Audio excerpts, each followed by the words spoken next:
തലവേദന ഒരിക്കലെങ്കിലും വരാത്തവരായിട്ട് ആരും തന്നെ ഉണ്ടാവില്ല. എപ്പോഴെങ്കിലും നമ്മുടെ ലൈഫിലൊക്കെ വന്നിട്ടുണ്ടാവും. പല കാരണങ്ങൾ കൊണ്ടാണ് നമുക്ക് തലവേദന വരാറ്. ഈ തലവേദനയുടെ കാര്യം പറയുമ്പോൾ ഏറ്റവും കൂടുതൽ നമ്മൾ കേൾക്കുന്ന ഒന്നാണ് മൈഗ്രെയിൻ. നമുക്ക് ഇന്ന് ഈ വീഡിയോയിലൂടെ എന്താണ് മൈഗ്രെയിൻ വരാനുള്ള കാരണങ്ങൾ, എന്തൊക്കെയാണ് ലക്ഷണങ്ങൾ, നമുക്ക് എങ്ങനെ ഒരു പരിധി വരെയൊക്കെ മാനേജ് ചെയ്യാം എന്ന് നമുക്ക് ഡീറ്റെയിൽ ആയിട്ട് നോക്കാം. ഞാൻ ഡോക്ടർ പ്രിയ, Q1B ഹെൽത്ത് കെയറിലെ ഹോമിയോപ്പതിക് ഫിസിഷ്യനാണ്.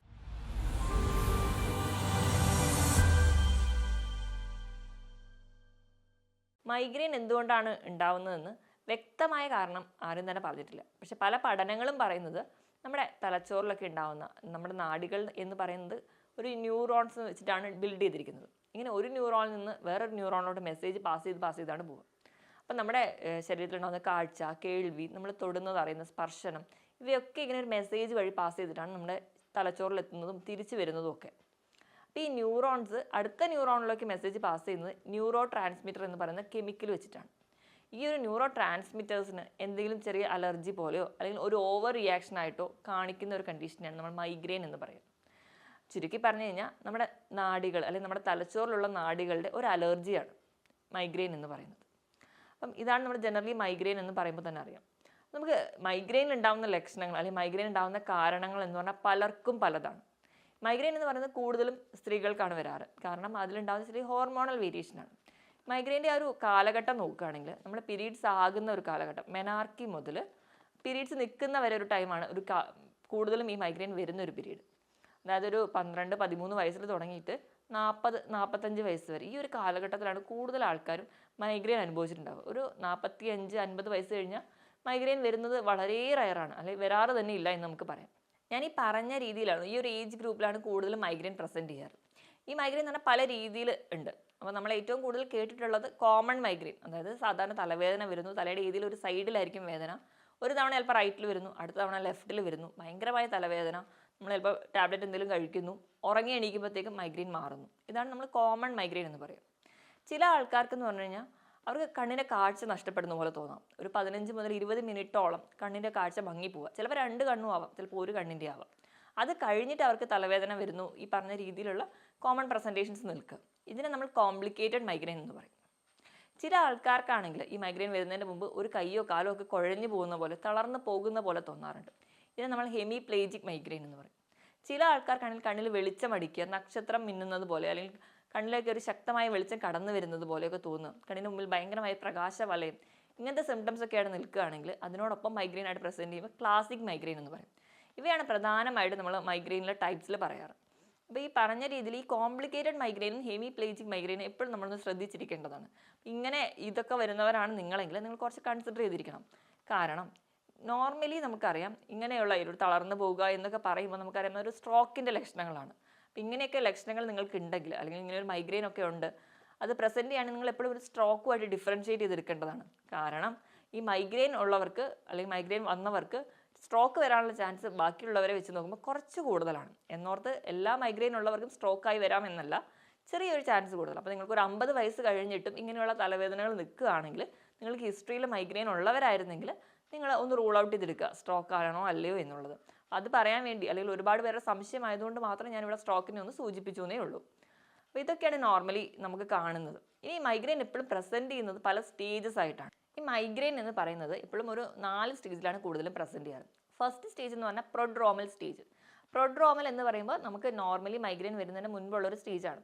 അപ്പോൾ അതെന്ന് പറഞ്ഞാൽ ഭയങ്കരമായ ക്ഷീണമാണ് ചിലർ പ്രസൻറ്റ് ചെയ്യാറ്. ചിലർക്കാണെങ്കിൽ മൂഡ് സ്വിങ്സ് കാണിക്കും ആ ഒരു ടൈമിൽ.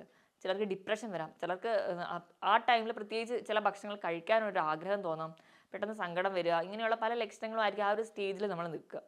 അത് കഴിഞ്ഞ് രണ്ടാമത്തേത് തന്നെ ഓറ സ്റ്റേജാണ്. ഓറ എന്ന് പറയുമ്പോൾ നമുക്ക് പല രീതിയിലും നമ്മൾ ആരും കേൾക്കാത്ത ശബ്ദം ചിലപ്പോൾ നമ്മളപ്പോൾ കേൾക്കും, ബാക്കിയുള്ളവർക്കൊന്നും ഉണ്ടാവില്ല. നമ്മുടെ കണ്ണിൽ മാത്രം ലൈറ്റ് കത്തുന്നത് പോലെ, നക്ഷത്രങ്ങൾ മിന്നുന്നത് പോലെ, കണ്ണിലേക്കൊരു വലയം, ഒരു ലൈറ്റിൻ്റെ വലയം വരുന്നത് പോലെ, ഇങ്ങനെ മറ്റുള്ളവരിൽ നിന്ന് അബ്നോർമലായിട്ട് ചില സൈൻസ് ഒക്കെ നമുക്ക് കാണും. പെട്ടെന്ന് ദേഷ്യം വരിക, ഭയങ്കരമായ ക്ഷീണം തോന്നുക, ഇതൊക്കെ നമുക്ക് ഈ ഒരു ഓറ ഫേസിൽ കാണാം. ഇത് കഴിഞ്ഞിട്ടാണ് ആക്റ്റീവായിട്ടൊരു തലവേദനയിലോട്ട് വരിക. ഈ ഒരു ആക്റ്റീവ് ഫേസ് എന്ന് പറഞ്ഞിട്ടുണ്ടെങ്കിൽ ഭയങ്കരമായ തലവേദന, തല കഴക്കുന്നത് പോലെ. ചിലർക്ക് എന്ന് പറഞ്ഞാൽ ഒരു സൈഡ് മാത്രമായിരിക്കും, ചിലപ്പോൾ ഈ മൂക്കിൽ നിന്ന് തുടങ്ങിയിട്ട് തലേൻ്റെ ബാക്കിലേക്ക് വേദന വരാം. ചിലർക്ക് എന്ന് പറഞ്ഞാൽ 2 സൈഡിലും വരുന്നുണ്ടാവും. ചിലപ്പോൾ ചിലർക്കാണെങ്കിൽ റൈറ്റ് സൈഡിൽ ആദ്യം വരും, അടുത്ത തവണ മൈഗ്രെയിൻ വരുമ്പോൾ ലെഫ്റ്റിൽ വരും, അങ്ങനെ മാറി മാറി നിൽക്കുക. ഒരു 4 മണിക്കൂർ മുതൽ 4 ദിവസം വരെയാണ് ഇതിൻ്റെ ഒരു ഡ്യൂറേഷൻ പറയുക. അത്രയും നേരം വരെ നമുക്ക് തലവേദനയായിട്ട് പ്രസൻറ്റ് ചെയ്യും. ഭയങ്കര കഠിനമായ തലവേദനയായിരിക്കും. നമ്മുടെ തലയിൽ ഒരു ചുറ്റിക വെച്ച് അടിക്കുന്നത് പോലെ ഒരു തലവേദനയൊക്കെ ആയിട്ടാണ് ആൾക്കാർ പറയാറ്. ആ ഒരു പൾസേറ്റിംഗ് സെൻസേഷൻ ആയിരിക്കും ഉണ്ടാവുക. അങ്ങനെ ഉള്ളതുകൊണ്ട് തന്നെയാണ് ഈ തലവേദനയ്ക്ക് അല്ലെങ്കിൽ മൈഗ്രെയിന് ചെന്നിക്കുത്ത് എന്ന് തന്നെ ഒരു പേര് വന്നത്. അത്ര ശക്തമായ വേദനയായിട്ട് ചിലപ്പോൾ ആ ഒരു സ്റ്റേജിൽ പ്രസൻറ്റ് ചെയ്യും. ഇനി അതെന്ന് പറഞ്ഞു കഴിഞ്ഞാൽ പോസ്റ്റ് ഡ്രോമൽ സ്റ്റേജാണ്. അതായത് ഈ ഒരു ആക്റ്റീവ് ഫേസ് ഒക്കെ കഴിഞ്ഞു, തലവേദന നമ്മളൊരു ചിലപ്പോൾ മെഡിസിൻ എടുത്തത് കൊണ്ടാവാം, ചിലപ്പോൾ ഒന്ന് ഉറങ്ങിയതും ഉണ്ടാവാം, ചിലപ്പോൾ ഛർദ്ദിച്ച് കഴിഞ്ഞതും ഉണ്ടാവും, തലവേദന അങ്ങ് മാറിയിട്ടുണ്ടാവും. പക്ഷേ ഈ ഛർദിലിൻ്റെയും ഈ ഒരു ബുദ്ധിമുട്ടിൻ്റെയും ഒക്കെ ഒരു ആഫ്റ്റർ എഫക്റ്റ് എന്ന പോലെ ഭയങ്കരമായ ക്ഷീണമായിരിക്കും. തലയൊന്നിനും കോൺസെൻട്രേറ്റ് ചെയ്യാൻ പറ്റില്ല, ഒരു ജോലിയും കൃത്യമായിട്ട് ചെയ്യാൻ പറ്റുന്നില്ല, പഠിക്കാൻ ബുദ്ധിമുട്ട്, ഇങ്ങനെ ഒരുപാട് പ്രശ്നങ്ങളായിട്ട് പ്രസൻറ്റ് ചെയ്യുന്നത് കാണാം. ഇതൊക്കെയാണ് നോർമലി മൈഗ്രെയിൻ പ്രസൻറ്റ് ചെയ്യുന്നത്. അപ്പം നോർമലി ഇങ്ങനെ ഒരു ഫീച്ചേഴ്സ്, അതായത് പലർക്കും പല രീതിയിലാണ് ലക്ഷണങ്ങൾ നിൽക്കാറ്. അപ്പം പല ഫാക്ടേഴ്സ് ട്രിഗർ ചെയ്യുന്നത് കൊണ്ടാണ് ഇങ്ങനെ പലർക്കും പല രീതിയിൽ നിൽക്കുന്നത്. നോർമലി മൈഗ്രെയിൻ്റെ തലവേദന എന്ന് പറഞ്ഞിട്ടുണ്ടെങ്കിൽ ഏതെങ്കിലും ഒരു സൈഡിൽ നിന്ന് തുടങ്ങുക, നമ്മുടെ നെറ്റിയിൽ നിന്നാവാം, ചിലർക്ക് മൂക്കിൻ്റെ മുകളിൽ നിന്ന് തുടങ്ങിയിട്ട് തലയുടെ ബാക്കിലോട്ടാവാം, അങ്ങനെ പല രീതിയിൽ പ്രസൻറ്റ് ചെയ്യും. ഞാൻ പറഞ്ഞതുപോലെ ഒരു 4 മണിക്കൂർ മുതൽ അങ്ങോട്ടേക്ക് കണ്ടിന്യൂസ് ആയിട്ട് നിൽക്കുന്നവരെ തലവേദനകളുണ്ട്. ചിലർ തലവേദന വന്നു കഴിഞ്ഞാൽ തല മുറുക്കി തോർത്തൊക്കെ വെച്ച് വലിച്ചു കെട്ടി വെക്കുന്നത് കാണും. ചില ആൾക്കാർക്കാണെങ്കിൽ ശബ്ദവും അതുപോലെ തന്നെ ലൈറ്റും വളരെ ബുദ്ധിമുട്ടാണ്. അപ്പോൾ അവർ ഇരുട്ടുള്ള റൂമിൽ കയറി തലയണയൊക്കെ വെച്ചിട്ട് ചെവിയും കണ്ണും ഒക്കെ അടച്ചു പിടിച്ച് കിടന്നുറങ്ങുന്നവരാവാം. ചിലർക്ക് ഓക്കാനം, ഛർദിൽ പോലെയുള്ള ബുദ്ധിമുട്ടുണ്ടാവും. അതിനോടൊപ്പം തന്നെ വയറിൽ കൃത്യമായൊരു ദഹനം നടക്കാതെ വരിക, വയറിളക്കം പോലെയുള്ള സിംറ്റംസ് കൂടെ പ്രസൻറ്റ് ചെയ്യുന്നവരാണ്. മൂഡ് സ്വിങ്സ് വരിക, ഭയങ്കരമായ ദേഷ്യം വരിക.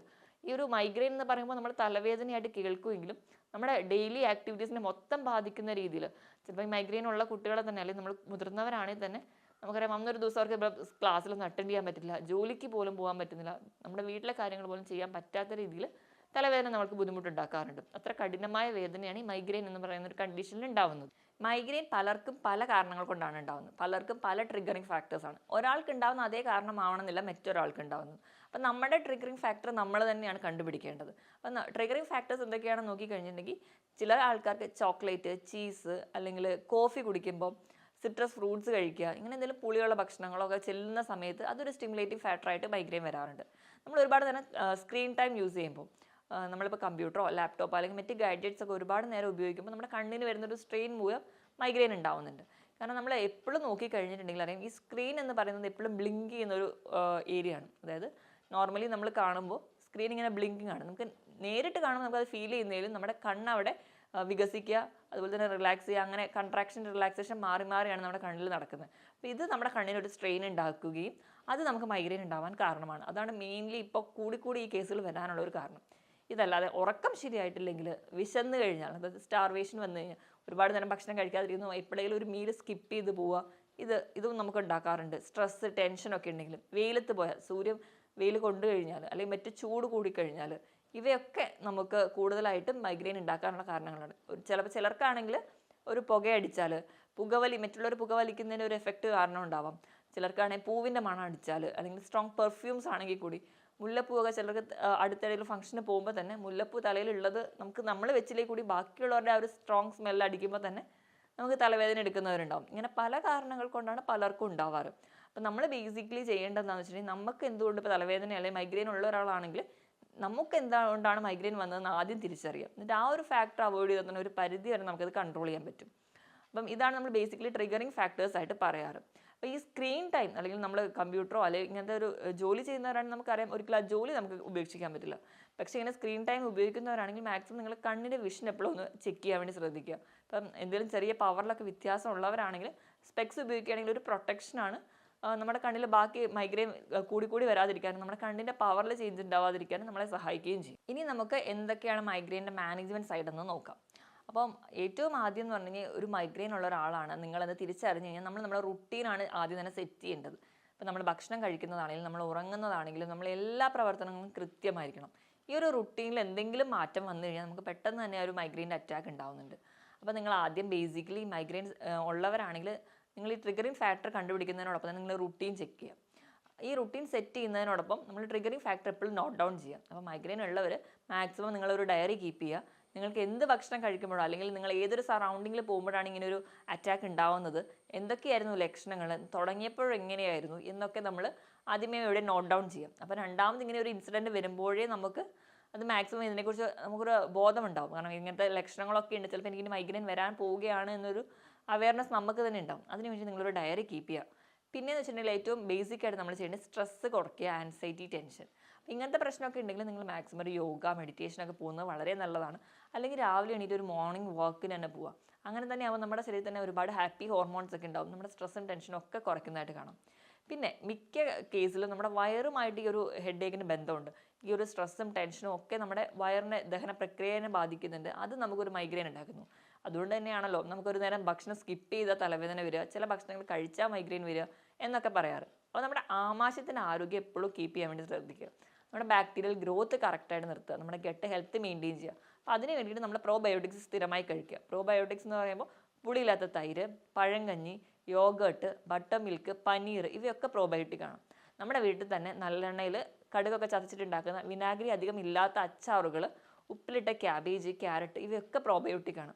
അതുപോലെ നമ്മൾ മിക്കവാറും കഴിക്കാറുള്ള ഇഡ്ഡലി, ദോശ, അപ്പം ഇവയൊക്കെ ഫെർമെൻറ്റഡ് ആണ്. ഇവയൊക്കെ നല്ല പ്രീബയോട്ടിക് ആയിട്ട് ആക്ട് ചെയ്യും. ഇവ കഴിക്കുകയാണെങ്കിൽ ഒരു പരിധി നമ്മുടെ ആമാശയത്തിൻ്റെ ആരോഗ്യം നിലനിർത്താം. അതുവഴി നമുക്ക് തലവേദനയെ അകറ്റി നിർത്താൻ പറ്റും. ധാരാളം വെള്ളം കുടിക്കുക. നമ്മുടെ ബോഡി എപ്പോഴും ഹൈഡ്രേറ്റഡ് ആയി നിർത്തുക. അത് ഒരു പരിധി വരെ നമുക്ക് തലവേദന കുറയ്ക്കാം. നമ്മുടെ ബോഡി വെയിറ്റ് 25 കിലോയ്ക്ക് 1 ലിറ്റർ എന്ന കണക്ക് നല്ലപോലെ വെള്ളം കുടിക്കുകയാണെങ്കിൽ ഒരു പരിധി വരെ എല്ലാ തലവേദനയും നമുക്ക് മാറ്റി നിർത്താം. അതുപോലെ കൃത്യമായൊരു ഉറക്കം വേണം. ഒരു 7 മണിക്കൂറെങ്കിലും കൃത്യമായിട്ട് ഉറങ്ങുക. നിങ്ങൾ ഉറങ്ങുന്ന സമയത്ത് അല്ലെങ്കിൽ ഉറങ്ങുന്നതിന് മുൻപ് ഗാഡ്ജറ്റ്സോ ഫോണോ ഒന്നും ഉപയോഗിക്കാതിരിക്കുക. സ്ക്രീൻ ടൈം മാക്സിമം കുറയ്ക്കുക. കൃത്യമായിട്ട് ഉറങ്ങാനും കൃത്യമായിട്ട് ഉണരാനും നിങ്ങൾ ശീലിക്കുക. മാക്സിമം നേരത്തെ കിടന്ന് നേരത്തെ എണീക്കുന്ന ഒരു റുട്ടീനാണ് ഏറ്റവും നല്ലത്. അപ്പോൾ അത് നിങ്ങൾ സെറ്റ് ചെയ്യുക. പിന്നെ നിങ്ങൾ കമ്പ്യൂട്ടറോ ഗാഡ്ജറ്റ്സോ ഒക്കെ ഉപയോഗിക്കുമ്പോൾ മാക്സിമം സ്പെക്സ് ഒരു പ്ലെയിൻ ഗ്ലാസ് ആണെങ്കിലും ഉപയോഗിക്കുകയാണെങ്കിൽ ഒരു പരിധി വരെ നിങ്ങളുടെ കണ്ണിൻ്റെ സ്ട്രെയിൻ കുറയ്ക്കാം. ഇനി വിഷൻ എന്തെങ്കിലും ഒരു ചേഞ്ച് ഉണ്ടെങ്കിൽ മാക്സിമം സ്പെക്സ് അല്ലെങ്കിൽ ഐ സ്പെഷ്യലിസ്റ്റിൻ്റെ കൺസൾട്ടേഷൻ എടുത്തതിന് ശേഷം നിങ്ങളുടെ വിഷൻ ചെക്ക് ചെയ്തിട്ട് ഒരു സ്പെക്സ് ഒക്കെ ഉപയോഗിക്കുകയാണെങ്കിൽ ഒരു പരിധി വരെ നിങ്ങളുടെ സ്ട്രെയിൻ കുറയ്ക്കാം. അതുവഴി നമുക്ക് കുറയ്ക്കാൻ പറ്റും. പിന്നെ പുകവലി, മദ്യപാനം പോലെയുള്ള ശീലങ്ങളുള്ളവരാണെങ്കിൽ മാക്സിമം ബോഡിയുടെ ഹെൽത്ത് മെയിൻറ്റെയിൻ ചെയ്യേണ്ടി അത് കംപ്ലീറ്റ്ലി നിർത്തുക. ഇങ്ങനെയൊക്കെ ചെയ്യുകയാണെങ്കിൽ ഒരു പരിധി വരെയൊക്കെ നമുക്ക് മൈഗ്രെയിൻ കൺട്രോൾ ചെയ്യാം. ഇനിയിപ്പം തലവേദനയൊക്കെ വന്ന് പോയി കഴിഞ്ഞിട്ടുണ്ടെങ്കിൽ അല്ലെങ്കിൽ വന്ന ഒരു സ്റ്റേജിലാണ് നിങ്ങൾ ആക്റ്റീവ് സ്റ്റേജിലാണ് നിൽക്കുന്നതെങ്കിൽ നിങ്ങൾ കോൾഡ് പാക്ക് തലയിൽ വെച്ച് കൊടുക്കുകയാണെങ്കിൽ ഒരു പരിധി വരെ ആ പെയിൻ കൺട്രോൾ ചെയ്യുന്നതായിട്ട് കാണും. കോൾഡ് പാക്ക് എന്ന് പറഞ്ഞാൽ നമുക്ക് ഐസ് തുണിയിൽ പൊതിഞ്ഞാണെങ്കിലും ഉപയോഗിക്കാം. പക്ഷേ അത് നമുക്ക് കുറച്ചുകൂടി നമ്മുടെ ദേഹമൊക്കെ നനയുന്നതുകൊണ്ട് നമുക്ക് മെഡിക്കൽ ഷോപ്പിൽ തന്നെ കോൾഡ് പാക്കായിട്ട് വാങ്ങിക്കാൻ കിട്ടും. അത് നിങ്ങൾ മേടിച്ചപ്പോഴും കയ്യിൽ വെക്കുക. അപ്പോൾ നിങ്ങളത് സ്റ്റോർ ചെയ്യുകയാണെങ്കിൽ നിങ്ങൾക്ക് ആവശ്യം വരുമ്പോൾ നിങ്ങൾക്ക് ഉപയോഗിക്കാവുന്നതാണ്. അത് നമുക്ക് ആ ഒരു സ്ട്രെസ്സും ടെൻഷനും ഒക്കെ തലയ്ക്ക് ഉണ്ടാകുന്നത് കുറയ്ക്കുകയും കുറച്ചും കൂടി ഒരു റിലാക്സേഷൻ കിട്ടുന്നതായിട്ട് കാണാം. അപ്പോൾ നിങ്ങൾ കോൾഡ് പാക്ക് യൂസ് ചെയ്യാം. ഇപ്പോൾ ഇങ്ങനെ മൈഗ്രെയിൻ പോലെയുള്ള ബുദ്ധിമുട്ടുള്ളവരാണെങ്കിൽ നിങ്ങൾ എന്തായാലും കൃത്യമായിട്ട് വ്യായാമം ചെയ്യണം. വ്യായാമം ചെയ്യുമ്പോൾ കൂടുതലും നമ്മുടെ കഴുത്തിൻ്റെ മസിൽസിന് കുറച്ച് സപ്പോർട്ട് ചെയ്യുന്ന രീതിയിലുള്ള വ്യായാമങ്ങൾ ചെയ്യും. എപ്പോഴും വ്യായാമം ചെയ്യുന്നത് വളരെ നല്ലതാണ്. എൻഡ്രോഫിൻ പോലെയുള്ള ഹോർമോൺ പ്രൊഡക്ഷൻ സഹായിക്കും. അതുവഴി നമ്മൾ കുറച്ചും കൂടി ഹാപ്പി ആയിട്ടിരിക്കാനും പറ്റും. ഇങ്ങനെയുള്ള വ്യായാമങ്ങൾ നിങ്ങൾ കൃത്യമായി ചെയ്യാം. എപ്പോഴും ബോഡി ഹെൽത്തി ആയിട്ട് നിൽക്കുകയാണെങ്കിൽ തന്നെ ഒരു പരിധി വരെ നമുക്ക് മൈഗ്രെയിൻ പോലെയുള്ള അസുഖങ്ങൾ തടയാൻ പറ്റും. ഈ പറഞ്ഞ കാര്യങ്ങളൊക്കെ നിങ്ങൾ ശ്രദ്ധിക്കുക. ഇനി ഇപ്പം തലവേദന ഇങ്ങനെ മൈഗ്രെയിൻ ഉണ്ട് അല്ലെങ്കിൽ നിങ്ങൾക്കിപ്പോൾ മെഡിസിൻ എടുത്തേ പറ്റുള്ളൂ എന്നുണ്ടെങ്കിൽ കൺസൾട്ട് ചെയ്യുക. ഒരു ഡോക്ടറെ കൺസൾട്ട് ചെയ്തതിന് ശേഷം മാത്രം മെഡിസിൻസ് കഴിക്കുക. ഹോമിയോപ്പതിയിലും ഫലപ്രദമായ ചികിത്സകൾ ലഭ്യമാണ്. അപ്പം മെഡിസിൻസ് എടുക്കുക. അതോടൊപ്പം തന്നെ നിങ്ങൾ ഇരുട്ടുള്ള റൂമിൽ കണ്ണൊക്കെ നല്ലപോലെ ടൈറ്റായി അടച്ചു വെച്ച് ശബ്ദമൊന്നും കേൾക്കാത്ത രീതിയിൽ നല്ലപോലെ റെസ്റ്റ് എടുക്കുക. അത് മാത്രമേ നമുക്ക് കംപ്ലീറ്റ് ആയിട്ട് ഒരു ക്യൂറിലേക്ക് കൊണ്ടുവരാൻ പറ്റുള്ളൂ. അപ്പം ഇങ്ങനെ മെഡിസിൻസും പ്ലസ് ഈ ഒരു ബാക്കി സപ്പോർട്ടീവ് മെഷേഴ്സും കൂടെ ചെയ്യുകയാണെങ്കിൽ നമുക്ക് ഒരു പരിധി വരെ കൺട്രോൾ ചെയ്യാം. അപ്പോൾ ഈ മൈഗ്രെയിൻ പോലെയുള്ള കണ്ടീഷൻസ് ഒക്കെ ഉള്ളവരാണ് നിങ്ങൾ ആദ്യം തൊട്ടേ ഉണ്ട്, പക്ഷേ നിങ്ങൾക്ക് 50 വയസ്സിന് ശേഷവും ഇങ്ങനെ തലവേദനയായിട്ട് പ്രസൻറ്റ് ചെയ്യുകയാണ്, അപ്പോൾ നിങ്ങൾ അത് കൂടുതൽ ശ്രദ്ധിക്കണം. അതുപോലെ തന്നെ കണ്ടിന്യൂസ് ആയിട്ട് തലവേദന, അതിനോടൊപ്പം തന്നെ കഴുത്തിന് വേദന, പനി, ഛർദി അങ്ങനത്തെ വേറെ മറ്റ് അസോസിയേറ്റഡ് സിംറ്റംസ് ഒക്കെ ഉണ്ടെങ്കിൽ അത് നമ്മൾ കുറച്ചുകൂടെ ബിവെയർ ചെയ്യണം. അപ്പോൾ നമ്മുടെ മൈഗ്രെയിൻ ഉള്ള ഒരാളാണ്, അതുകൊണ്ട് ഈ തലവേദനയൊന്നും പ്രശ്നമല്ല എന്ന് കരുതരുത്. നമുക്ക് മെനിഞ്ചൈറ്റിസോ സ്ട്രോക്കോ അങ്ങനെ മറ്റ് പല രോഗങ്ങളിലേക്കും ഈ തലവേദന നമ്മളെ എത്തിക്കാറുണ്ട്. അപ്പോൾ നിങ്ങൾ ബാക്കിയുള്ള കണ്ടീഷൻസ് ആണോ എന്ന് അറിയാൻ വേണ്ടിയിട്ട് എപ്പോഴും ഡോക്ടറുടെ കൺസൾട്ടേഷൻ എടുക്കണം. സ്വയം ചികിത്സിക്കാതിരിക്കുക. മറ്റൊരു ഹെൽത്ത് ടോപ്പിക്കുമായിട്ട് വീണ്ടും കാണുന്നത് വരെ നന്ദി.